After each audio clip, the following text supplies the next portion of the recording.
네, 마켓 이슈 하나하나 시간입니다. 오늘은 장우진 작가님과 함께 시장 분위기 살펴보겠습니다. 어서 오세요. 네, 어서 오세요. 반갑습니다. 네. 장우진 작가님. 네. 우리 3프로 시청자분들한테 익숙한 얼굴이잖아요. 네, 지금 클로징벨에서 이제 나오고 있으니까 네. 아무래도 뭐 많은 분들이 아실 것 같은데 그래도 지금 시간대는 뭐 못 보시는 분들이 많으실 것 같아서 지금 제가 이제 범성공자의 경제읽기라고 블로그를 같이 네. 운영하고 있고요. 저기 뭐래요? 범송공자입니다. 아, 네. 호구나. 그렇죠? 네, 제 호입니다. 어떻게 아시네요? 네. 아니, 보통 그렇게 호잖아요, 범송이.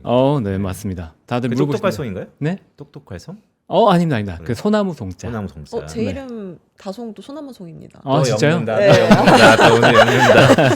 자, 알겠습니다. 장우진 작가 범송공장. 네, 맞습니다. 자, 그러면 공식적인 첫 질문부터 한번 드려볼게요. 네. 이거 되게 중요한 질문입니다.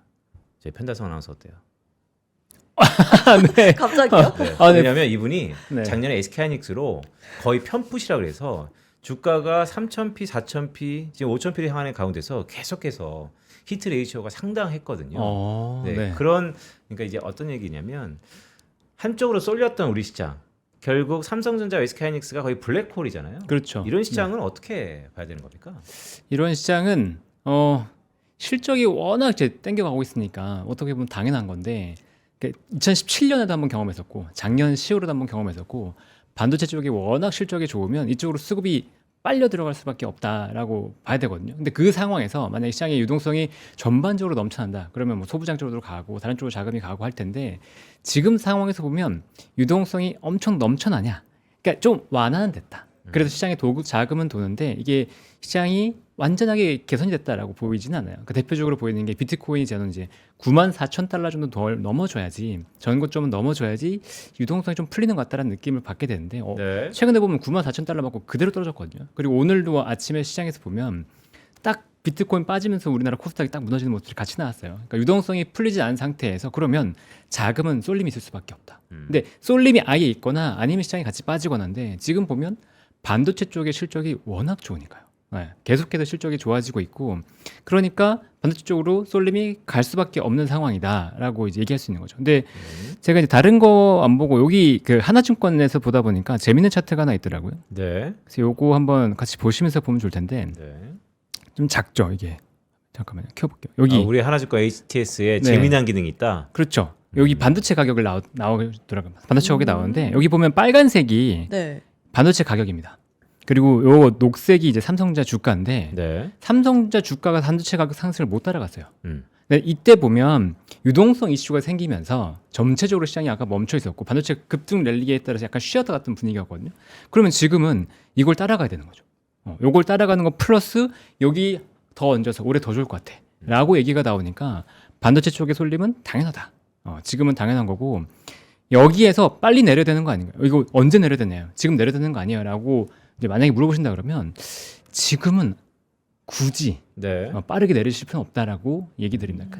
이렇게 올라갔다가 차라리 이 어깨에서 팔지언정 좀 내려갔을 때 지금 급하게 반도체를 매도하면 시장 수익률을 못 따라간다라고 얘기할 수 있을 것 같아요. 그러니까 그 말씀은 그러니까 제가 현실적으로 두 가지의 고민이 좀 있는데 첫 번째는 랠리가 작년에 크게 왔잖아요. 그렇죠. 사실 9월 달부터 더 크게 왔고 그래서 본의 아니게 대주주 가능성을 염려하시는 분들이 꽤 생겼어요.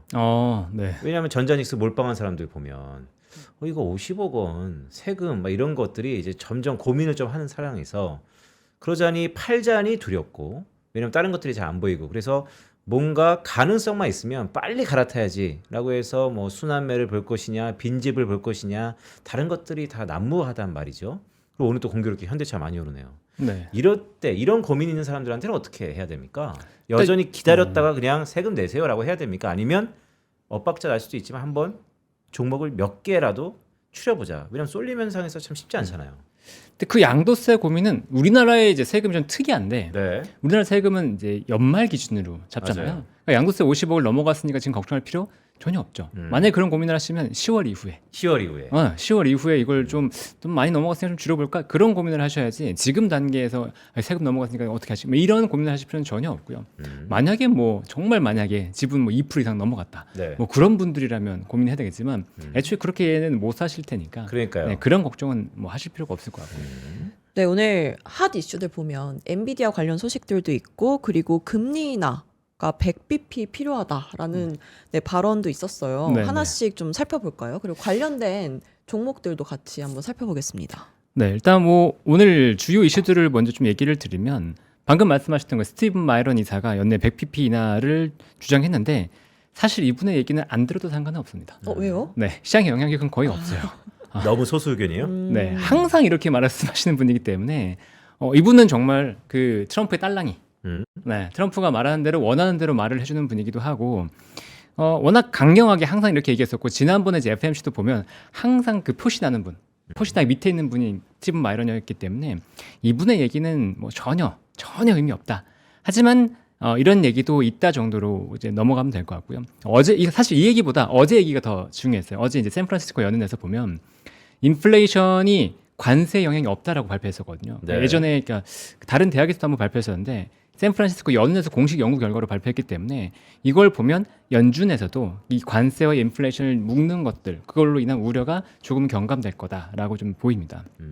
그리고 오늘 이제 난리가 난 건 젠슨왕의 이 한마디 때문이었죠. 네. 그러니까 제 메모리 플랫폼을 재구성해야 된다라고 얘기했는데 요게 이제 SSD의 시대를 불러일으키는 거 아니냐라고 얘기가 나왔어요. 요게 요 장표 하나 때문에 그런데 여기 보면 이제 그 context is the new bottleneck 이게 지금 보면 그 뉴 버틀렉이 스토리 쪽에서 버틀렉이 나오고 있는 걸 바꿔야 된다라고 네. 얘기를 하고 있는 거고요. 여기 밑에 보시면 SSD가 같이 나와 있잖아요. 그래서 SSD가 필요한 게 아니냐. 그러니까 지금 이제 무슨 문제가 되고 있냐면 GPU를 보면 예전에 이제 AI 가속기를 보면 그 학습이나 이런 것들이었잖아요. 그러니까 요게 기존의 데이터들을 많이 끌고 올 필요가 없이 그냥 순간순간 이제 공부해서 저장을 하면 되는 거였는데 지금 이제 추론의 영역으로 가면 계속 이렇게 내가 저장했던 것들을 여기서 갖고 뭐 이런 대당 저장 데이터가 굉장히 많이 필요한 거죠. 그러니까 HBM으로 부족해진 거예요. 네. HBM으로 부족해지니까 그러면 오랫동안 저장하고 있는 것들도 필요하다. 그러니까 낸드, SSD 같은 것들도 필요하고 여기에 HBM은 너무 비싸고 용량이 적으니까 DRAM도 필요하고 DRAM 위에 HBM을 얹어서 메모리의 구조를 좀 변화시켜줄 필요가 있지 않을까? 라고 얘기가 나온 거죠. 그러니까 이 얘기가 딱 나오니까 뭐가 터졌냐? 야, 그럼 메모리 어떻게? 메모리 수요가 폭발하겠네. HBM뿐만 아니고 더 좋아지겠네. 그럼 SSD, 낸드 이렇게 좋아진다고 치면 지금 어제 주가가 폭발했던 것들은 이제 샌디스크, 웨스트 디지털, 그다음에 지금 일본의 키옥시아 이런 기업들이 더 많이 오르거든요. 그러니까 네. 낸드 쪽 관련된 기업들이 많이 오르니까 지금은 이제 반도체 관련된 것들에서 한 번 더 바뀌었다. 그러니까 작년에 HBM 사이클 그리고 지금 들어오고 있는 사이클은 DRAM 사이클, 그러니까 DRAM의 가격 인상 사이클에서 지금 낸드 사이클까지 한번 세 박자가 같이 겹쳐버렸어요. 그러니까 지금 좋을 수밖에 없는 상황에다가 삼성전자 같은 경우에는 파운드리까지도 좋아지고 있거든요. 그러니까 안 좋게 봤던 것들이 돌아서고 굉장히 실적이 좋아지고 있고 오늘 맥쿼리에서 자리가 나왔는데 맥쿼리에서 보면 순이익 기준으로 삼성전자의 순이익이 뭐 100조 원 이상 이렇게 올해 네, 그렇게 얘기하고 있으니까 뭐 PR 기준으로 7배, 8배, 내년 기준으로 보면 6배 이렇게 떨어지는 거거든요. SK하이닉스 같은 경우에도 올해 기준 PR이 아까 계산해 보니까 6배 정도. 그러니까 마이크론이 지금 9배, 10배, 오늘 올라서 한 10배, 11배 될 것 같은데 거기랑 비교했을 때 삼성전자, SK하이닉스도 분명히 따라갈 수 있다. 네. 이렇게 좀 판단되는 얘기들을 전해줬습니다. 그 얘기에 대해서는 어떻게 생각하세요? 그러니까 최근에 HBM만 따로 밸류에이션 해야 된다. 그러니까 SK하이닉스에 대해서 막 점수를 주려니까 여러 가지 내레이션이 있잖아요. 네. 그게 실현 가능할까요? HBM만 따로 밸류에이션을 이제는 할 필요가 없죠. 그러니까 그게 할 필요가 없어진 게 뭐냐면 이게 작년에 얘기했다면 그 말씀이 맞습니다. 그럼 HBM에 더 밸류를 줘야 되고 여기에서 주도하고 있는 업체는 더 희망차게 이렇게 밸류를 줘야 된다라고 보는데 지금 이제 왜 그게 바뀌었냐면 HBM에서 DRAM으로 바뀌었다고 말씀드렸잖아요. 그러니까 그 구도가 상승의 구도가 HBM만 가는 게 아니고 DRAM까지 바뀌었다고 말씀드렸는데 이때 뭐가 작용했냐? 굉장히 중요한 이슈가 하나 있었어요. HBM3E의 가격이 네. 20% 인상됐다라고 하는 게 굉장히 충격적인 이슈거든요. 왜냐하면 시장에서 뭘 우려했냐면 HBM4가 들어오면 HBM3는 당연히 가격이 떨어질 거고 그러면 HBM4도 가격 경쟁력이 약간 떨어질 거야. 경쟁이 치료되지니까. 그런데 지금 보니까 HBM3 이 과거 모델까지도 가격을 올려야 될 정도로 여기 쇼티지가 났는데 이 이유를 보니까 DRAM 때문이더라. 이 HBM 쪽으로 계속 생산이 들어가는데 HBM 쪽으로 생산을 하면 할수록 HBM 수율이 떨어지니까 DRAM의 캐파가 떨어지는 거죠. 그러니까 DRAM 수요도 계속 늘어나는데 DRAM의 캐파가 떨어지니까 DRAM 가격이 올라버렸어요. 그러면 메모리 업체 입장에서는 HBM 쪽 공급하지 않더라도 여기 가격 내가 깎였어? 나 그럼 DRAM 그냥 공급할래가 돼버린 거죠. 그럼 양대 축이 같이 묶여서 실적이 서로 좋아지고 있는 상태고 2017년과 분명히 다른 사이클이 된 건 뭐냐면 2017년에서는 그냥 DRAM 사이클이었죠. 그러니까 DRAM 내가 좀 안 갖고 갈래 라고 얘기하니까 가격 떨어지면서 박살났는데 지금은 HBM과 DRAM이 동시에 묶여 있으니까 이게 하나의 사이클이 무너지지가 않아요. 그럼 이 사이클에서 HBM만 밸류를 따라줄 필요가 있냐? 전혀 없죠. 왜? 둘 다 마진이 어마어마하게 나옵니다. 네. 네. 자, 그래서 내일 어쨌든 잠정 실적 발표가 있잖아요. 그렇죠. 오늘 장우진 작가의 얘기를 제가 잠깐만 이렇게 들었을 때 그냥 느낌은 올해 닉스보다 전자를 좀 믿으시는구나 라는 그렇죠. 생각이 좀 드는데. 연초에는 이제 전자가 좀 더 좋을 것 같다. 그렇죠. 그렇다고 해서 둘 다 뭐 음. 안 가지는 않을 것 같고 둘 다 똑같이 가긴 가겠죠. 그렇죠. 그러니까 네. 지금은 사실 작년하고 달리 이제 그런 논리는 좀 그런 논쟁은 무의미해졌어요. 왜냐면 어차피 다 가니까. 그렇죠. 근데 문제는 내일 공교롭게 확률적으로 보면 바로 직전 3분기 때도 그랬고 세론 그러니까 이벤트 해소 이런 게 종종 있었단 말이죠. 그렇죠. 나오신 김에 내일 어떨까요? 내일이요. 살짝 쉴 수도 있다고. 그래요? 네, 살짝 쉴 수도 있죠. 네, 물론 그럴 수도 있는데 이게 제가 지금 시장을 봤을 때 2025년 10월 초랑 진짜 비슷해요. 10월 초에도 보면 SK하이닉스가 첫날 10%땅 뜬 다음에 지수를 계속 끌어올리면서 SK하이닉스가 지금 30만 대에서 거의 60만 대까지 한 번 달려버렸거든요. 네. 근데 지금 그림이 약간 비슷하다. 근데 그때도 보면 3일 연속 급등하고 나서 이틀 쉬고 갔어요. 근데 오늘 보면 이제 삼성전자랑 SK하이닉스 같은 경우에 4일 연속 네. 상승이죠. 오늘 오르면. 근데 이 상태에서 당연히 쉴 수 있죠. 급등이 나왔으니까. 근데 쉬는 게 여기서 멈추고 정말로 조정이 나올 거니까 두려워서 네. 팔 거냐라고 본다 그러면 그런 사이클은 아니다. 왜냐? 실적이 진짜 너무 좋다. 4분기 실적이 나오고 나서 이건 기대했던 거야라고 얘기할 수도 있고 또 내일은 이제 왜 빠질 수 있다고 얘기하냐면 삼성전자가 아무 얘기도 안 해요. 내일은 아무 얘기도 안 합니다. 그냥 실적이 이렇게 나왔어요라고 얘기하고 시장에서 이거 왜 나온지 막 추정해서 네. 얘기를 하는 거죠. 그러니까 올해 실적에 대한 전망치를 얘기하는 것들은 아직 좀 남아 있으니까 네. 그 기간까지는 살짝 쉴 수도 있다. 그렇다고 해서 반도체를 여기서 만약에 좀 많이 올랐으니까 팔겠다라고 마음 먹고 팔았다 그러면 못 삽니다. 제가 볼 때는 못 사요. 여기서는. 네, 그럼 오늘 반도체주들 주가 흐름 어떤지 네. 한번 HTS로 봐볼까요? 네, 일단은 뭐 시가총액이 가장 크니까 시가총액 네. 상위로 네. 한번 보면 지금 삼성전자가 2.52% 오르고 있고요. 그다음에 SK하이닉스가 지금 현재 기준 4.5% 정도 오르고 있습니다. 시가총액이 지금 840조, SK하이닉스가 550조. 그러니까요. 네, 되고 있죠. 뭐 시총 사이즈 별로 오르고 있는 거죠. 그렇죠. 2% 4%. 네. 근데 오늘은 SK하이닉스가 좀 더 강한데 이 두 개 기업은 그냥 계속 맞물려서 서로 네. 좋았다 이러면서 갈 것 같아요. 네, 지금 보면. 오늘의 히어로는 현대차예요. 그렇죠. 음. 네. 왜 이렇게 갑자기 급등하는 거죠? 현대차가 저는 이제 연초에 전차를 좀 봐야 될 것 같다. 연초에 전차를. 네, 연초에 전차를 봐야 될 것 같고 올해 대형주 쪽에 쏠림이 굉장히 심할 것 같다라는 얘기를 조금 들었었는데 어제는 조금 쉬어가지고 CS 이후에 좀 아닌가라는 생각도 들었었는데 위기에 있었어요. 정의선 회장이 어제 젠스낭 회장을 비공개 회동을 했다. 비공개로. 비공개로 회동했다. 우리 거 안 보잖아. 다시 한번 확인했다라는 얘기가 전해졌는데 요거 잠깐만요. 어딨지? 네. 그 CS가 열렸던 이제 퐁텐블루라고 최고급 호텔인데 거기서 이제 만났다고 하고요. 구체적인 얘기들이 물론 전해지진 않았지만 현대차에서 흘렸습니다. 내용들 좀 흘렸는데 GPU 5만 장 차질 없이 공급하겠다. 그리고 이를 활용해서 AI 모델 개발, 검증, 실증 추진하겠다. 그리고 이게 더 중요했던 것 같아요. 여기 뒤에 고도화된 자율주행 플랫폼 기술 적극적으로 공유하겠다. 근데 그 전에 어제 뭐 얘기가 나왔죠? 벤츠랑 엔비디아가 같이 자율주행 자동차 하겠다라고 연내. 발표했잖아요. 그렇죠, 연내. 네. 그것도 아마 1분기 미국 출시일 거예요. SLA 기반으로. 그게 나온다고 하니까 현대차는 야 뭐야 찬밥이야? 라고 얘기가 나왔었는데. 치킨은 나라 먹고 네. 광은 저기서 팔어 뭐 이런 거죠. 그러니까 그렇게 얘기가 나왔었는데 이제 오늘 장재훈 현대차 부회장이 이렇게 말했죠. 알파 도입할 수 있나요? 현대차도? 저도 할 것 같은데요. 할 수도 있을 것 같은데요. 라고 얘기하면서 야 그러면 여기도 뭔가 현대차도 괜찮네. 그럼 자율주행 쪽으로도 엔비디아도 협력 열어놔야 되네 라고 하는 게 있었고 또 하나는 아틀라스에 대한 기대감이 굉장히 큰 것 같습니다. 그러니까 버스턴 다이내믹스에서 아틀라스 이제 시연회 같은 걸 어제 했는데 그 아틀라스가 2개 버전이 공개가 됐어요. 혹시 네. 보셨어요? 어저께 뭐 장풍 날린 거 비슷한 거 봤는데. 네. 어플 이렇게 딱 날린 네. 거. 네. 장풍 날린 게 그 네. 파란색 신규 로봇을 공개하기 위해서 날린 거였어요. 그러니까요. 네. 그래서 이 파란색 로봇을 보면 이 흰색 로봇이랑 명확하게 좀 다른 모습들이 보이거든요. 그래서 보면 그 관절 같은 것들이 좀 단순화되고 교체 같은 것도 좀 쉽게 만들고 실제 요 하얀색 같은 경우에는 프로토타입처럼 해서 개발용이에요. 네. 그러니까 부품 같은 것들도 막 여러 가지 좋은 거 막 써보고 막 이런 타입 연구 개발용인데 이거는 양산의 AI의 맞춤용으로 나온 거죠. 그러니까 가깝다. 진짜 가까워졌는데 또 여기에 아틀라스랑 뭐가 더해졌냐면 아틀라스가 옵티머스랑 비교됐던 게 굉장히 큰 게 있었어요. 혹시 뭔지 아세요? 얼굴? 얼굴의 안쪽 네. 두뇌. 네. 네.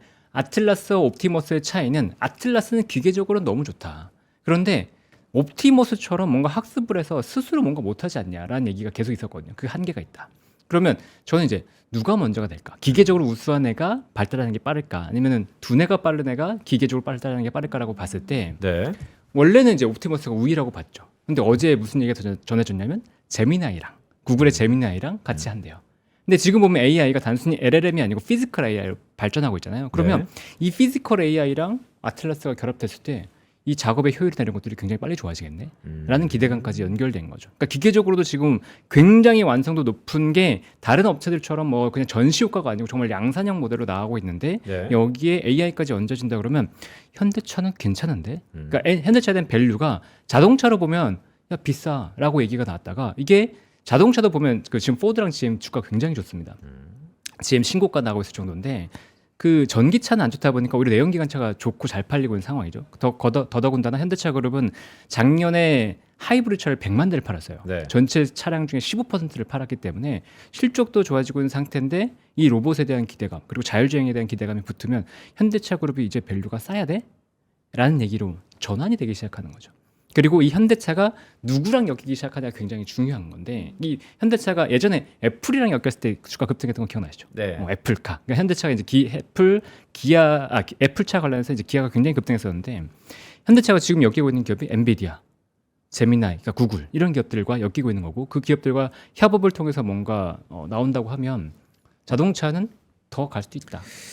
네. 그러니까 피지컬 AI의 어쨌든 대장주로서 그렇죠. 자리매김할 수 있는 현대차가 CES를 발판으로 드디어 움직이고 있다. 그렇죠. 근데 빅테크 입장에서는 굉장히 재밌는 업체예요. 이 업체가 소프트웨어 영향이 없잖아요. 소프트웨어 영향이 없는데 이 빅테크 입장에서는 뭔가 자기 만들고 싶은 게 있죠. 그러면 그 애플이 공장 없잖아요. 네. 그러니까 팍스콘을 키워줬던 것처럼 지금 보면 뭐 엔비디아나 뭐 구글이나 이런 빅테크들이 로봇도 시험해보고 싶고 뭔가 자율주행도 시험해보고 싶을 때 그런 파트너로 삼기 되게 좋은 그룹이 현대차 그룹이라고 볼 수 있거든요. 네, 그리고 또 봐야 될 게 조선 업종에도 수주 관련해서 좋은 소식이 있다고요. 아, 네, 네. 그렇습니다. 그래서 조선도 보면 어제 일단 수주 관련해서 그 긍정적인 소식이 있었는데 제가 이제 구체적인 숫자가 좀 기억이 안 나서 네. 현대중공업이 HD 현대중공업이 수주 목표를 발표했는데 30% 전년 대비해서 30% 상향된 수주 목표를 발표했어요. 그런데 이게 다른 전문 기관에서 얘기하는 건 올해 전체적인 수주가 5% 감소할 것 같은데라고 얘기했는데 현대중공업은 30% 증가한 수주를 발표한 거죠. 그래서 야, 왜 저게 가능해? 정말 저게 가능한 거야?라고 얘기가 나왔었는데 오늘 LNG 관련돼서 하나 기사가 나왔어요. 이걸 보면 이제 힌트를 얻을 수 있는 건데 LNG 캐리어라고 해서 LNGC라고 얘기하죠. 요거 수주 기대감이 좀 있다. 지금 이게 110척의 이 수주가 나와야 된다라고 얘기하고 있는데 이게 무슨 얘기인지 조금 전해드리면요. 근데 제가 헷갈려서 LNG가 고부가 가치인가요? LNG 선박이 굉장히 고부가치 그게 선박입니다. 고부가치죠. 네, 일반 컨테이너보다 컨테이너 그냥 실는 거잖아요. 근데 LNG 캐리어 같은 경우에는 LNG 액화된 LNG를 싣고 오는데 LNG가 날아가면 안 되니까 네. 굉장히 고부가치 선박 중에 하나라고 보시면 되고요. 근데 요 선박에 대해서 보면 2029년에 LNG 가동 신규 가동 프로젝트가 5,650만 톤 신규 가동이 된다. 그러니까 지금 보면 트럼프 대통령이 LNG 본격적으로 다시 가동, 그러니까 드릴 베이비 드릴이라고 하면서 LNG를 가동한다고 얘기하고 있는데 100만 톤당 2척이 필요하다고요. 100만 네. 톤당. 그럼 지금 보면 5,650만 톤이니까 110척이 필요하겠네. 근데 근데 맞네요. 그렇죠. 근데 이게 LNG 프로젝트가 가동이 되면 LNG 프로젝트 29년에 가동이 되면 그 전에 미리 배를 발주해 놔야 돼요. 근데 그거에 맞춰서 발주한 걸 보니까 야 20척에서 30척밖에 안 되는데 그럼 남은 80척, 90척은 어떻게 돼? 요거 발주해야 되겠네. 라는 기대감이 지금 우리나라 조선 쪽에 붙는 것 같고 이 LNG는 우리나라가 거의 독보적으로 하고 있죠. 네. 네, 더더군다나 미국 선박은 다 우리나라가 받을 거기 때문에 이거에 대한 기대감이 하나가 있는 것 같고 여기에 추가적으로 만약에 미 해군에 대한 군함 그 수주에 대한 기대감까지 만약에 있다고 한다면 조선이 조정을 받았기 때문에 여기서 반등이 나오는 것도 충분히 가능한 일이었다. 한국의 LNG가 사실 미중 무역 분쟁 전에는 중국 업체들 다 밀렸던 거 아닙니까? 그렇진 않습니다. 아, LNG가 원래 한국이 더 계속 남아 있었던 거예요. 그렇죠. LNG는 원래도 계속 한국이 좀 강했었고 중국이 좀 그러니까 계속 좀 침투했다, 넘보고 있었다라고 볼 수 있는데 네. 이번에 이제 미중 갈등으로 인해서 LNG에 대한 주도권은 우리나라 쪽으로 계속 완전히 넘어왔다라고 볼 수 있죠. 네, 그리고 엔터 업종도 한번 볼까요? 네. 2026년에 엔터 업종이 주목해볼 만한 업종이라고 많은 분들이 말씀하시는 것 같은데 오늘 하이브를 필두로 해서 크게 하락을 하고 있어요. 네. 네. 시진핑 괜찮을까요? 주석이 한마디 했습니다. 뭐라고요? 네. 석자의 얼음은 한 번에 녹지 않는다. 네. 그래서 나 쉬운 남자 아니야. 뭐 이런 거 가지고 나 쉽게 뭐 이렇게 풀어주려고 했어. 아니야. 네네. 네. 한국 눈치 좀 봐야 돼. 더 기다려봐. 약간 이런 식으로 말을 한 거죠. 그러니까 문화 교류에서 실무적 단계에서 조금씩 진척하자. 지금 중국도 부담인 것 같아요. 이게 콘서트 같은 경우에는 중국이 제일 무서워하는 거. 사람이 많이 모이는 걸 무서워합니다. 네. 근데 한알령 컨텐츠가 만약에 들어간다고 치면 특히나 콘서트가 들어간다고 치면 사람이 많이 모이잖아요. 그런 거에 대한 경계감이 중국은 분명히 존재하는 것 같아요. 그러니까 실험률도 높고 하다 보니까 이런 뭐 폭동에 대한 그런 두려움이 분명히 존재해서 이런 컨텐츠에 대한 것들은 계속해서 좀 조율을 하는 것 같고 그래도 드라마 관련된 얘기들은 조금 더 빠르게 진행되지 않을까 싶기는 한데 일단은 같이 조정을 받고 있죠. 그러니까 개인적으로는 이 조정이 커지면 지금 거의 전저점, 그러니까 오르기 전 수준까지 거의 내려왔거든요. 네. 지금 오히려 기회가 될 수도 있다라고 생각이 하이브 되고. 주가 한번 볼까요, 차트? 네. 네. 그러니까 하이브가 이게 참 사람 재밌게 하는 주식이에요, 그렇죠? 그렇죠. 에이펙 했다만 하더라도 막 분위기 왜 이렇게 안 와 하더니 확 오더니 또 진짜 만나러 갔는데도 또 분위기 완전히 냉탕 온탕을 왔다 그쵸. 갔다 하고 있고. 네. 하이브는 전반적으로 어떻습니까? 하이브를 보면 이제 최근에 요때 이제 상승했던 게 미국에 대한 방문 기대감이 분명히 존재했다가 지금 이제 중국 국빈 방문 이후에 이렇게 주가 급락이 나오고 있죠. 그러니까요. 네. 근데 하이브는 상대적으로 SM이나 이런 게보다 덜 올랐어요. 이게 자체적인 모멘텀이 분명히 존재하거든요. BTS가 이제 복귀하기 때문에 BTS가 또 1월 14일 0시를 기점으로 해서 콘서트 일정이 공개가 됩니다. 네. 그리고 나면 하이브는 충분히 반등이 나올 수 있다라고 예상을 하고 있거든요. 그리고 지금 전체적으로 엔터에 대한 영업이 기대감이 오늘 이제 하나증권 네. 이기훈 연구원 썼잖아요. 발표에 따르면 처음으로 1조 원을 돌파할 것 같다. 영업이익 기준으로 전체 합산으로 그 얘기를 했기 때문에 엔터 쪽은 분명히 기대감이 존재해요. 그리고 하이브뿐만이 아니고 지금 가장 큰 게 이제 블랙핑크도 있고 그다음에 빅뱅. 빅뱅도 이제 20주년인가요? 언제 온대요, 빅뱅? 올해 하반기 정도에 에서 컴백을 한다고 하던데 그러니까 맞나요? 세 명이서. 그거는 잘 모르겠습니다. 네. 코첼라였던 것 같아요. 네. 뭐 콘서트가 이제 본격적으로 시작되기 때문에 엔터 업종은 기대감을 분명히 가져야 되는데 계속 얘기 드리지만 아직은 자금이 조금 많이 풀려 있지는 않은 상태이기 때문에 실제 실적이 올라가는 것들을 보면서 조금 더 붙일 것 같다. 근데 기본적으로 밸류가 높은 기업들이잖아요. 네. PR이 밸류가 높은 기업들이기 때문에 지금 자금 순환이 되지는 않을 것 같고 이게 이제 1월 말 정도 반도체가 조금 멈추면 엔터 쪽으로 자금이 더 강하게 들어갈 수 있지 않을까라는 생각도 듭니다. 그러니까 거의 가정은 이제 반도체가 멈추면인데 그건 이제 지수가 꺾이면하고 비슷하거든요. 아, 안 네. 멈출 것 같아서. 그러니까 이제 올해 이 엔터 어떻게 봐야 되냐 계속 희망 고문하는 것 같아서 이럴 땐 전반적으로 그냥 지금부터 모아가는 전략이 좋습니까? 아니면 왜냐면 희망 고문이 되게 극단의 포머거든요. 그렇죠. 올해 이거 엔터가 참 작년 화장품처럼 될까봐. 작년에 화장품처럼이라고 하시면 올라갈 거냐 아니면 뭐 내려갈 그러니까 거냐. 네. 반짝하다가 하반기부터 그냥 계속 희망 고문. 수출 데이터 잘 나오고 펀더멘탈은 좋은데 주가는 계속해서 흘러내리고 그렇죠. 도대체 화장품은 그런 모멘텀이 무엇이냐? 계속해서 논리는 탄탄하죠. 수출 잘 되고 있고 다방면 되고 있고. 그런데 주가는 왜? 엔터도 비슷하지 않을까 싶어서. 근데 이제 그 화장품은 피크아웃에 대한 우려가 계속 좀 있거든요. 네. 그러니까 지금 수출 너무 좋은데 이게 너무 인기에 따라서 왔다 갔다 하지 않냐. 그러면 여기 한 번에 꺾이면 이게 소비재는 한 번에 꺾이면 정말 날아간다. 이렇게 우려감이 분명히 존재해요. 그리고 오늘 삼양식품도 급락하고 있는데 성장주의 한계는 성장이 정체가 되면 주가가 급락하거든요. 네. 그러니까 성장이 떨어지는 게 아니고 그냥 성장 자체가 정체가 되면 돼도 그래도 주가 급락이 나와요. 근데 이게 성장이 정체됐다는 게 판매량이 줄어든 건가요? 아니요, 정체. 정체요. 네. 더 이상 늘어나지 않는다. 늘어나지 않거나 성장률 자체가 둔화만 돼도 주가는 급락이 나옵니다. 왜? PR이 떨어지기 때문에. 그러니까. 네. 그러니까요. 한동안 캐대언 때문에 삼양식품이 계속해서 올랐었잖아요. 그렇죠. 네. 불닭의 신화는 끝나는 건가요?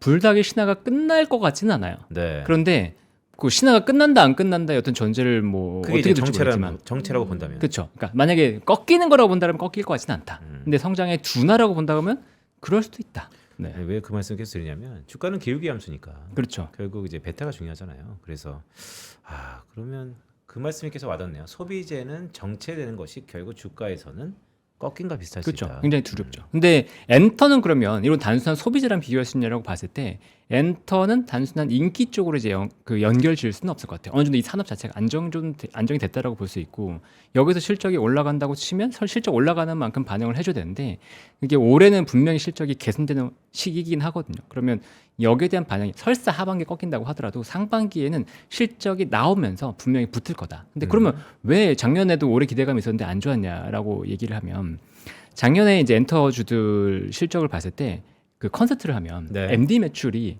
상반기 쪽에서 상당히 잘 나왔어요. MD 매출이 야 이거 바뀌었어 이제 뉴노멀이야. 이제 예전보다 사람들이 돈을 더 많이 쓰고 MD 쪽으로 많이 써라고 했는데 하반기에 컨설트를 해보니까 아니네 생각보다 MD 매출 좀 안 좋네. 그러면 요 생각했다 이거 좀 밸류를 낮춰야 되는 거 아니야? 이런 게 좀 있었거든요. 그럼 올해 이제 콘서트를 시작하는 게 본격적으로 시작하는 게 이제 BTS 이렇게 들어가는데 BTS가 이걸 어떻게 바꿔주냐라는 게 굉장히 중요한 관건이 될 거라고 보고 있죠. 그럼 BTS가 월드 투어를 시작하고 매출이 어떻게 나오느냐를 봐야겠네요. 그렇죠. 그것도 굉장히 중요하겠죠. 근데 이제 그거는 확인하려면 3분기예요. 그러니까. 네. 네, 오래 걸리잖아요. 그렇죠. 근데 그게 이제 적어도 뭐 콘서트 티켓 판매라든가 아니면 미국 같은 경우에는 또 그 가격이 결정되는 게 우리나라랑 다르잖아요. 고정 가격이 아니고 경쟁에 따라서 가격이 올라가잖아요. 그러면 그 가격이 만약에 높게 평가가 되고 그 티켓 개수가 나오고 이러면 일단 MD 매출은 일단 가능성에 대해서 베팅을 하는 거니까 그 콘서트 매출에 플러스 MD 매출하면 야 지금 가야 돼. 뭐 이런 얘기가 그러니까 이제 나오죠. 그렇게 우리가 어렴풋하게라도 기대감을 높일 수 있다라고 하는데 엔터는 마지막 요거만 질문 좀 드릴게요. 빅베스가 또 있었잖아요. 네. 그러니까 그렇게 한번 턱하니 또 맞을 수도 있고 그래서 빅베스를 이런 콘서트를 앞두고 미리 했다고 봐야 되지 않을까요? 그러니까. 네. 근데 만약에 올해 실적이 덜 나온다. 네. 그러면 뭐 연말에 하겠죠. 네. 지금은 걱정할 건 아닌 것 같아요. 지금 걱정할 거 아니다. 네. 자, 원전 얘기 좀 해주세요. 원전이 좀 뜨겁다고 봐야 되는데 저는 그냥 느낌에 베네수엘라 건 때문에 네. 트럼프가 계속 넥스트를 얘기하고 있잖아요. 그냥 이것의 끝은 정치적으로 해석하기 이전에 그냥 에너지 비용을 상당히 낮추겠다. 그러면 우리가 에너지 비용이 낮춰진다고 봤을 때 신재생, 원전 날아가는 거 아닌가? 아니면 여전히 필요하니까 캐파적으로 계속 가야 되나? 주가는 뭐 아직까지는 이 에너지 비용이 낮아지는 거에 대해서 그렇게 심각하게 해석하실 것 같지는 않고 긍정적으로 해석하는 것 같긴 해요. 어떻게 봐야 될까요? 일단 그 트럼프의 생각에 대해서 제 개인적인 의견은 네. 트럼프는 에너지 가격의 안정을 원하지 에너지 가격의 급락 급등을 모두 원하지 않는다고 생각하거든요. 그러니까 지금 보면 미국가 전 세계 산유 1등이 미국이에요. 네. 그런 미국이 에너지 가격을 떨어지려고 원한다? 저는 그렇게 보지는 않거든요. 그러니까 여기서 베네수엘라 원유 갖고 왔으니까 더 떨어지면서 신재생 에너지 무너지고 그렇게 보지는 않고요. 그리고 트럼프가 굉장한 전략가인 게 전기차를 반대하는 주요 이유 중에 하나가 전기차 산업이 안 될 거라고 보는 게 아니고 지금 전기차가 정말 돼서 이 점유율이 늘어나면 전기가 부족하다는 걸 굉장히 알고 있어요. 굉장히 알고 있기 때문에 이거를 약간 연착륙시키면서 천천히 올리려고 하는 계획들이 분명히 있거든요. 그러면 이걸 대비해서 전기를 확충을 해야 되는데 이 전기 확충할 수 있는 계획에서 원전 빼고는 없는 거죠. 현재 상황에서 대규모로 뭔가 할 수 있는 건 원전 빼고 없고 그 다음은 넥스트로 더 크게 보는 건 핵융합까지 보겠지만 그거는 상용화 될지 안 될지도 모르는 상태니까 이거는 일단 제쳐놓고 그럼 일단 원전은 가자. 또 원전은 무조건 깔고 가는 거고 기저에 깔고 가는 거고 여기에 플러스로 야 원전 하려고 그러니까 못해도 6년에서 10년 걸린대. 그럼 이 사이에 뭘로 해? 라고 했을 때 가장 좋은 건 LNG가 된 거죠. LNG 복합화력으로 일단 때려 박아. 그 옆에 빨리 박을 수 있잖아. 거기 때려 박아. 거기 플러스 이제 신재생 쪽을 보면 트럼프는 물론 이제 싫어하고 신경 안 쓰고 있긴 하지만 야 이게 복합화력만으로도 안 되는데 그러면 어떻게? 라고 했을 때 지금 들어오고 있는 게 태양광이랑 풍력 쪽은 완전히 좀 배제가 되는 것 같고 태양광이랑 연료전지 쪽 이거라도 빨리 옆에 놔가지고 발전 빨리빨리 채워 이렇게 얘기가 되고 있죠. 그래서 에너지 가격이 떨어지면 화력 발전이 늘어나면서 뭔가 이 신재생 쪽에 들어가지 않다 이런 게 아니고 뭐가 됐든지 빨리 들어가서 지어야지만 지금의 전력 수요를 감당할 수 있다. 이게 맞다고 보지 않을까요? 우리 2차 전지 붐이 일었을 때 이 모든 붐이 차분해지기까지는 이 중국의 역할이 상당했잖아요. 이제 공교롭게 올해도 어쨌든 서로 간의 선거의 해니까 봉합 분위기가 꽤 있어요. 2차 전지는 그럼 어떻게 될까요? 2차 전지는 기본적으로 이제 생각할 건 두 가지라고 볼 수 있는데 하나는 시장이 커질 거냐. 네, 시장이 이제 전기차 기반으로 해서 시장이 커져야지 2차 전지가 전방 먹을 게 있을 텐데 시장이 약간 놀란 게 뭐냐면 지금 놀란 게 뭐냐면 12월 판매 데이터를 까봤더니 전기차 네. 판매 데이터를 까봤더니 미국에서 너무 안 좋더라.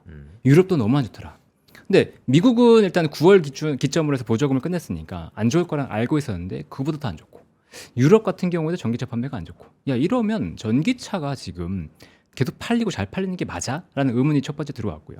그다음에 두 번째 경쟁에 대한 부분에서 보면 중국의 전기차가 경쟁력이 너무 높아요. 네, 그러니까 우리나라도 지금 비아디 들어온 거 아시죠? 맞아요. 네. 비아디가 들어오고 작년에 판매량이 전체 우리나라에 여태까지 들어왔던 수입차 중에서 1년차 판매량 1등입니다.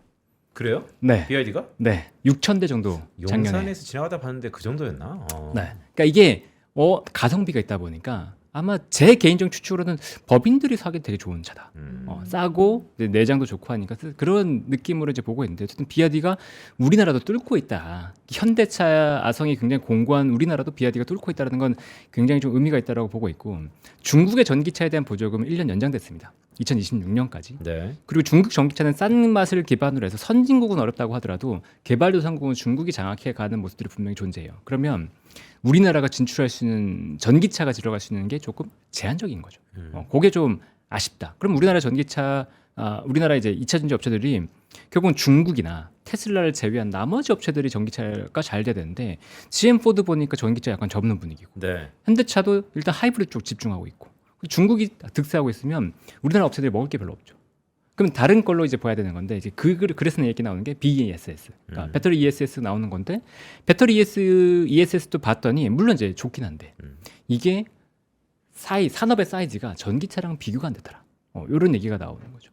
그러니까 2차 전지가 본격적으로 올라가기는 지금 조금 한계가 보이네라는 느낌입니다. 그러니까 저희 하나증권의 김현수 애널이 바닥은 봤다. 네. 하지만 상방은 또 막혀 있는 것 같다. 이런 이제 트레이딩 영역으로 얘기를 했었는데 네, 오전장 이슈와 시장 분위기 쭉 살펴봤는데요. 이제 오후장 투자 전략을 세워보겠습니다. 지금 코스피는 1%대 상승하고 있고 코스닥은 하락을 하고 있습니다. 오후장 어떤 전략 세워야 될까요?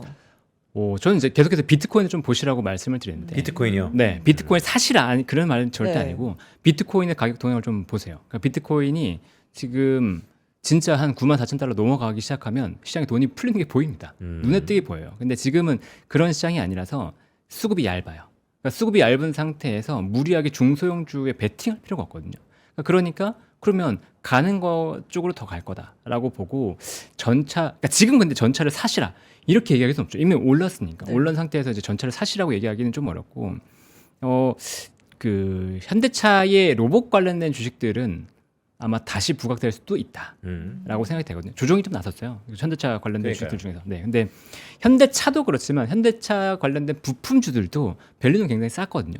근데 그 관련 밸류가 쌌던 기업들이 로봇으로 묶이니까 갑자기 올라갔잖아요. 사명 같은 기업들도 있었고, HL 만도 같은 기업들도 있었고, 그런 기업들처럼 급등할 수 있는 기업들이 있으니까 지금 한번 찬찬히 살펴보고 아직도 밸류가 낮은 기업들 한번 공부해 볼까? 그러니까 오후에 오늘은 절대 급하게 살 필요가 없어요. 네. 급하게 플레이할 필요가 없습니다. 그러니까 그냥 한번 볼까라는 정도로 한번 검토해 보셔도 좋을 것 같고 만약에 오늘 그냥 내일이나 뭐 한 일주일이나 보면서 한번 들어가 볼까 고민해 볼 만한 주식이 있다고 한다면 아까 말씀하셨던 하이브 같은 거, 네. 엔터가 눌려 있고 지금 거의 이제 하이브는 아닌데 SM이나 이런 것들은 그 올라가기 전 수준을 거의 내려왔거든요. 그러면 거기서 이제 더 무너질 정도냐, 아니면 산업은 괜찮냐라고 봤을 때 중국과 관계가 회복되지 않는다고 하더라도 엔터가 실적이 무너지진 않아요. 이쯤 되면 사기에 참 편한 가격대다. 그렇죠. 그런 얘기죠. 그렇죠. 네.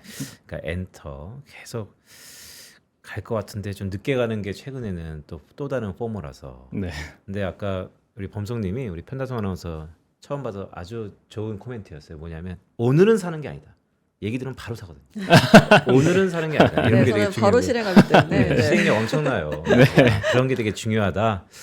알겠습니다. 자, 그러면 이런 고민, 행복한 고민 한번 해볼까요? 그래도 오랜만에 그러니까 오후 시간 대 거의 처음이시죠? 이제 오전 점심 시간 때는 저희 그렇죠. 처음 그렇죠? 맞습니다. 네. 그러니까 점심 전으로 최근에 좀 바뀌었어요. 특히 어제 같은 경우는 드라마틱하게 11시부터 양전하면서 끝에 피날레를 날면서 끝났거든요. 그렇죠. 오늘은 어떨까요? 오늘은 이제 반도체랑 오히려 자동차가 전반에 막 뿜었기 때문에 네. 오후에 이게 급반전할 거다라고 이제 보이진 않아요. 음. 그럼 여기서 그 반도체가 이슈가 끝났으니까 여기서 갑자기 확 빠질 거냐 또 그런 느낌까지는 아닌데 아까도 잠깐 얘기 드렸던 것처럼 반도체가 내일 실적 발표를 앞두고 살짝 눌릴 수도 있다. 네, 오후에? 오후 들어서 좀 팔 수도 있다. 근데 거기에 대해서 이제 어제 이제 클로징벨에서 오늘의 한마디로 뭐라고 얘기했었냐면 네. 산 정상으로 가는 길에는 음. 이렇게 일직선으로 올라가지 않는다. 가다가 능성이가 있기 때문에 내려가기도 하고 다시 올라가기도 하고 그런 움직임이 있다는 걸 알고서 들어가는 것과 그게 없는데 나는 올라가기만 해야 되는데 왜 안 올라가? 이렇게 생각하거나 아니면 올라간 다음에 끝은 그러니까 올라갔다가 살짝 내려가는 거에서 겁나가지고 파는 그런 움직임을 보이지 말아라. 그러니까 지금은 너무 급하게 움직일 필요가 없어요. 그러니까 반도체를 쥐고 있다 그러면 그냥 들고 가세요. 근데 만약에 반도체가 없다 그러면 아마 한 하루 이틀 조정이 나올 수도 있어요. 그때를 기회로 삼아야 된다. 근데 그때 내가 얼마 가격을 정해두지 마세요. 그러니까 이게 놓치는 경우 대표적인 경우가 뭐냐면 뭐 예를 들어 지금 70만 원 이렇게 갔는데 난 60만 원이면 사야지. 막 이렇게 마음 근데 먹고 있잖아요. 60만 원 안 오잖아요. 안 오죠. 그거는. 그렇게 하면 잘 안 와요. 그러니까 그렇게 마음 먹고 있으면 안 오는 이유가 뭐냐면 시세가 있는 상태에서는 그렇게까지 잘 안 무너져요. 그러니까 분명히 기회를 가져야 되고 작년에 그 11월부터 이제 하이닉스가 확 무너졌죠. 50만 원대까지. 네. 근데 그때 50만 원, 나 55만 원 사야지라고 했던 분들이 시장이 막상 무너지기 시작하고 두려움, 공포에 쩔을 때 못 샀어요. 5에서 4로 4에서 3으로 계속 기다렸잖아요. 그렇죠. 네. 그러니까 그런 두려움이 있기 때문에 지금은 그러지 마시라. 그러니까 지금은 오히려 10월 같은 상황이기 때문에 일단 달리는 말에 타는 게 맞는데 그래도 만약에 급하게 탄다 그러면 포모가 와서 급하게 탄다 그러면 살짝 조정받았을 때 이게 휘달리고 결국 팔게 된다. 반등이 나왔을 때 금방 팔게 되니까 그러지 마시고 살짝 조정이 나왔을 때 사둬서 만약 사자마자 수익을 나고 시작하면 마음이 편해지니까 그 다음부터는 좀 더 보고 가시라고 얘기를 드리고 싶습니다. 자, 주도주 올리는 말에 내릴 때가 아니고 만약에 오후에 살짝 조정이 온다면 그때도 또 괜찮은 기회일 수 있다는 생각이 드네요. 범성님이었습니다. 장우진 작가와 함께했습니다. 고맙습니다. 네, 감사합니다. 자, 4,600포인트 잠깐 찍었었어요. 네. 네. 근데 오늘 또 뉴페이스 왔다고. 좀 또 힘을 좀. 그러니까요. 네. 네, 판다서 아나운서는 오늘 이번 주 참 예사롭지 않아요. 이번 주 흐름이 좋으면 다음 주에 우리가 꿈에 저는 여전히 기착지인데 5라는 숫자를 볼 수도 있는데 느낌 어떠세요? 저 오늘은 장우진 작가님 말을 빌려서 하겠습니다. 음. 산 정상으로 가는 길엔 네. 능선을 마주할 수 있다. 네. 스펀지 같은 그녀입니다. 알겠습니다. 자, 오후에도 성투하시고요. 저희는 내일 시간에 다시 찾아뵙도록 하겠습니다. 고맙습니다.